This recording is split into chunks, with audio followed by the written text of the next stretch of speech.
네, 안녕하세요. 저는 안양 윌스 기념병원에서 나온 정형외과 전문의 손원수 원장입니다. 제가 오늘 말씀드릴 것은요, 어깨도 인공관절 하나요? 하는 질문에 대해서 여러 가지 인공관절 종류와 하는 케이스에 대해서 말씀을 드릴 건데요.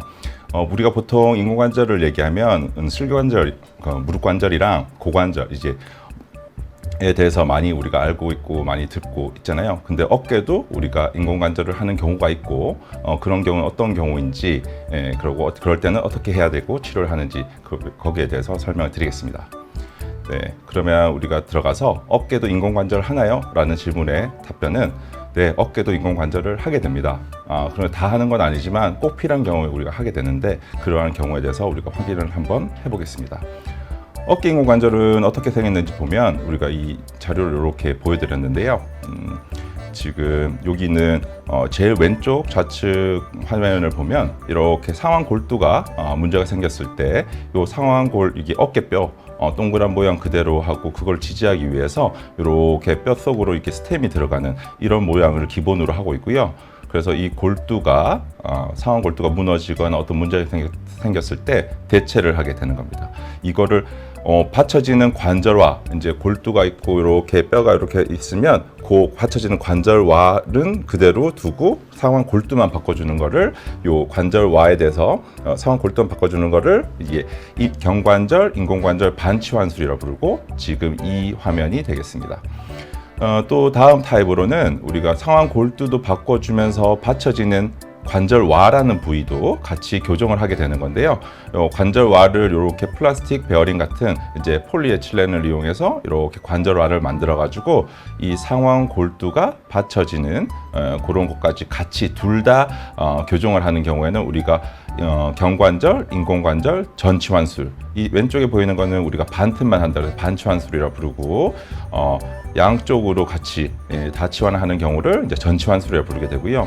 특수한 케이스는 이제 회전근개가 문제가 있어서 회전근개 관절병증이 생기는 경우에 이 원래의 상완골, 어깨, 팔, 위팔뼈의 동그란 요 부위가 반대로 관절와에 이렇게 동그랗게 가게 되고, 상완골두에 동그랬던 부위가 관절와처럼 반대로 오목하게 이렇게 상완골두와 관절을 반대로 한다 그래서 우리가 역형 인공관절이라고 부릅니다. 그래서 이거는 경관절, 역형 인공관절, 이러한 타입들이 대부분 있고요.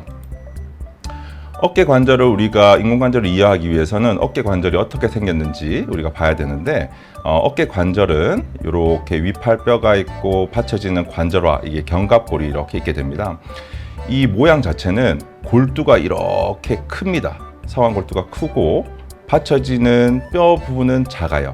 그럼 이렇게 생긴 원인은 뭐냐면, 우리 팔, 무릎 같은 경우 우리가 체중을 딛고 지칭하는, 딛는 데 주 역할을 한다면 팔은 이렇게 팔을 돌리고 우리가 회전하는 데 주 역할을 해야 되거든요. 그래서 관절와가 작고 골두가 크면 회전 반경이 점점, 이 아크가 점점 더 커질 수 있기 때문에 요 받쳐지는 뼈는 작고 골두가 큰 모양으로 생겼어요.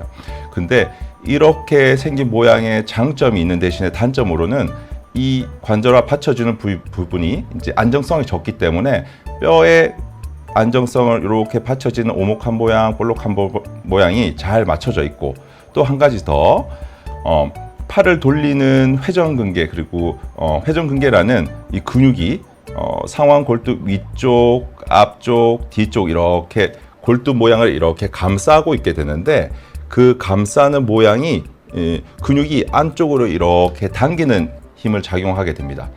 여기 있는 극상근 위쪽에 있는 근육도 당겨주고 그리고 눌러주고, 요건 앞쪽이고 이게 뒤쪽이거든요. 골두의 앞쪽에 있는 근육이 당겨주고 뒤쪽도 당겨주고, 이 근육들이 힘을 주면서 팔을 이렇게 들게 되는 경우가 이렇게 팔을 이렇게 만세를 하는 경우고, 앞쪽에 있는 회전 근육이 이렇게 하는 경우에 앞쪽으로 내회전하는 경우, 반대쪽으로 뒤쪽에 있는 근육이 움직이면 외회전하는 경우, 이렇게 해서 팔을 움직이는 역할도 하지만 이 골두, 상완 골두를 제자리에 잘 유지하게끔 유지하는 기능도 회전 근개가 하고 있습니다.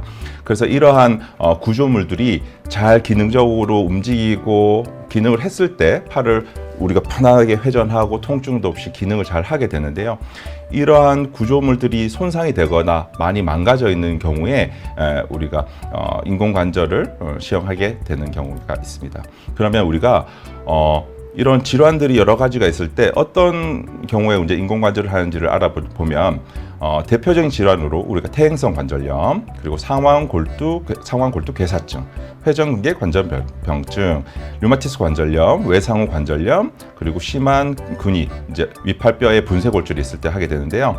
간략하게 먼저 소개를 드리면 퇴행성 관절염은 우리가 무릎에 관절염이 생기듯이 연골이 벗겨지고 연골 마모가 많아져서 뼈가 변성이 생겨서 뼈끼리 부딪히고 하는 걸 우리가 퇴행성 관절염이라고 부르잖아요.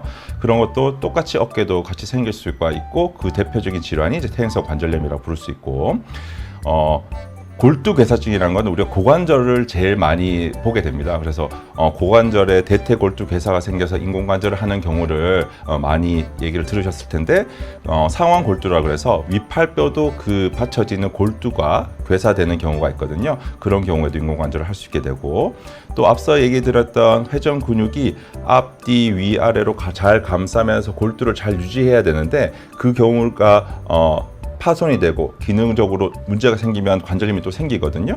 그런 것들을 이제 회전근개 관절병증이라고 하는데, 그런 경우에도 할 수 있고, 또 류마티스 관절염의 경우에 또 염증성 관절염이 아주 심하게 되면 관절 파괴가 이루어지고 그에 따른 또 관절의 변성이 생기기 때문에 그런 경우에도 인공관절이 하고, 또 우리가 어깨 위팔뼈가 나이 드신 분이 부러지는 경우가 많거든요. 그게 심한 분쇄골절이 있어서 그냥 우리가 원래 골두를 살리기가 힘들다, 잘 맞춰주는데도 살리기가 힘들다 할 때는 그 골두만 바꿔줘서 인공관절 반치환술, 그래 제일 마지막 경우에 분쇄골절 때도 사용할 수 있고, 또 그렇게 뼈가 완전 부서진 거를 잘 맞춰서 이렇게 원래 모양대로 최대한 잘 만들어 놨는데 그게 모양이 변형이 생기고 또 외상 후에 골두 괴사가 생기면서 관절염이 생기는 거, 외상 후에 관절염의 경우에도 이렇게 인공관절을 할 수가 있습니다.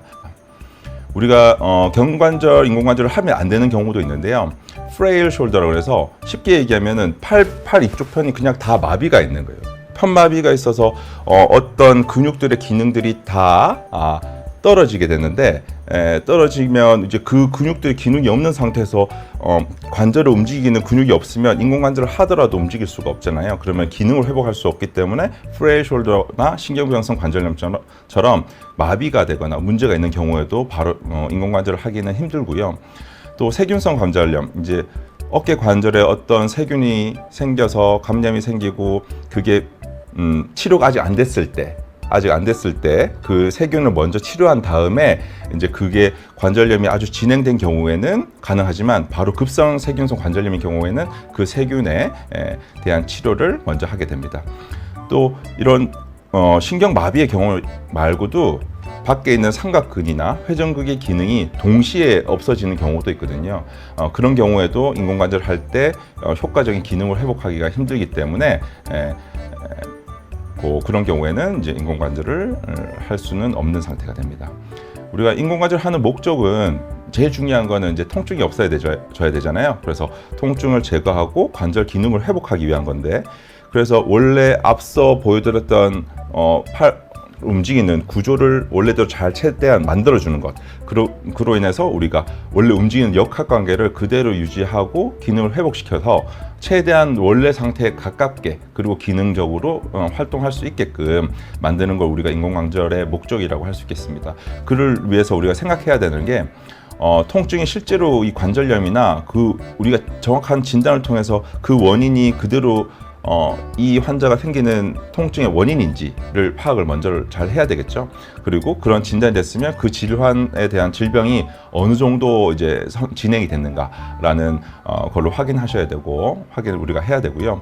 그리고 이게 인공관절은 거의 마지막이니까 마지막에 할 수 있는 것 대신에 다른 치료 방법으로 해결이 가능한지, 그것도 우리가 먼저 이제 결정을 해야 되는 거고, 과연 이게 환자분이 어느 정도 기능을 회복할 수 있고 가장 최선으로 좋은 방법이 될 수 있느냐, 이걸 충분한 고민 후에 환자분한테 적용하게 됩니다.